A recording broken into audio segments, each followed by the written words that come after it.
नवाज साहब जो मेरिया नज़र देख रही ढाड़ियां नज़र भी देख रही एक बेबस इंसान देखो देखो कि हुणे जमीन ते और बारिश हुई आ ताज़ा ताज़ा बारिश हुई आ वो बंदा जमीन ते रोटी रख के खा रहा है ये वा इंसान की बेबसी। अल्लाह पाक माफ़ करे, अल्लाह पाक बुरे वक्त तो बचाए, अल्लाह पाक रहम करे। ऐवा इंसान दी हालत जड़ी हुई है।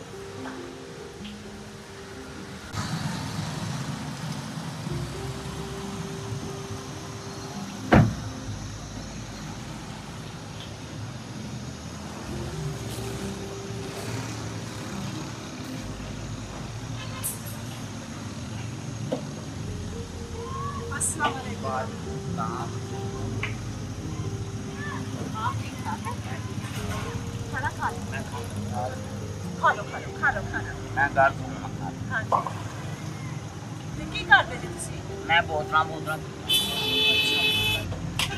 अपने आप को अपनी जिंदगी को बेहतर नहीं बना सकते। बेहतर ही है मैं कुछ होता ने बोतल चुक लेना है ते कितना बोतल चुक लेना। अच्छा ते मैं अपनी जिंदगी च बुक बन जाए तुसी मैं ते कुछ में अच्छा ते जे अगर ताड़ी जिंदगी तुसी अपनी बेहतर बनाना चाहो मैं बेहतर आया मैं ऐसे दिखता ना ते मैं बैठ में रोटी खा के और बोतल चुके ते बोतल तोड़ियां ते मैं कुछ मैं बेहतर समझता हूं। अच्छा वो बोतल बेच के कितना दिहाड़ी दा तुसी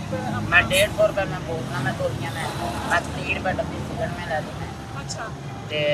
मैं चाह चू पी ली मैं ते मैं रोटी खाता बस जिन्ना ते अपना रोज दा कमा लिया तो खा लिया। अल्लाह पाक दी तरफों तुहाडे वास्ते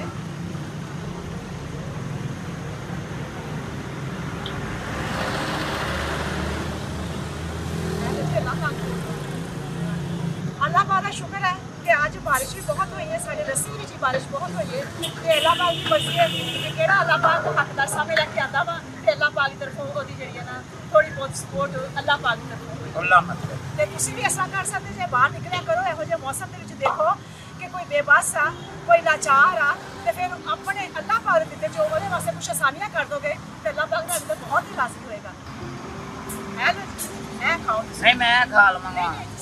नहीं मैं खा लूंगा बस मैं देखो अल्लाह पाक ने गाड़ी वास्ते मैं हुन मैं ले लिए तो मैं हुन मैं खा लूंगा ऐसा खा लूंगा। हां